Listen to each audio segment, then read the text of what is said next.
সাগরের বিশালতায় ঈদের রং লেগেছে পর্যটন নগরী কক্সবাজারে।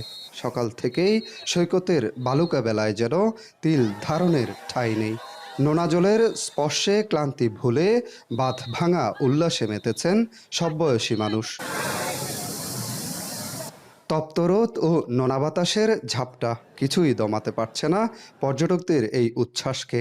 সাগরের ঢেউয়ের সাথে মিতালি ঈদের আনন্দকে নিয়ে যাচ্ছে ভিন্ন মাত্রায়।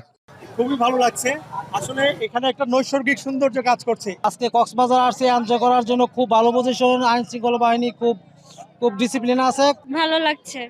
আমার ইচ্ছা ছিল আমি আমার এটা দ্বিতীয়বার আসা। দীর্ঘদিন পর পর্যটকদের এমন জনসমুদ্রে প্রাণ ফিরেছে স্থবির হয়ে পড়া পর্যটন খাতে। গতকালকে থেকে আজকে ঈদের দ্বিতীয় দিন কক্সবাজারে প্রায় আজকে 50 থেকে 60% হোটেল বুকিং আছে। আগামী কাল থেকে আরো 4-5 দিন কক্সবাজারে প্রতিদিন 1 থেকে 1.5 লাখ পর্যটক আসবে বলে আমরা আশা করতেছি। এদিকে সমুদ্র স্নানে নামা পর্যটকদের নিরাপত্তায় সতর্ক অবস্থানে লাইফগার্ড সদস্যরা। সৈকতে 3 স্তরের নিরাপত্তা জোরদার করার কথা জানিয়েছে ট্যুরিস্ট পুলিশ।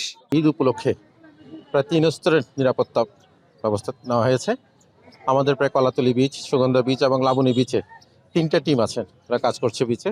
আর এছাড়া সাদা পোশাকে আছে, ডিউটি করছে। এই ঈদে কক্সবাজারের পর্যটন খাতে কয়েকশো কোটি টাকার বাণিজ্যের সম্ভাবনার কথা জানিয়েছেন সংশ্লিষ্টরা। মনতোষ বেদজ্ঞ, এখন কক্সবাজার।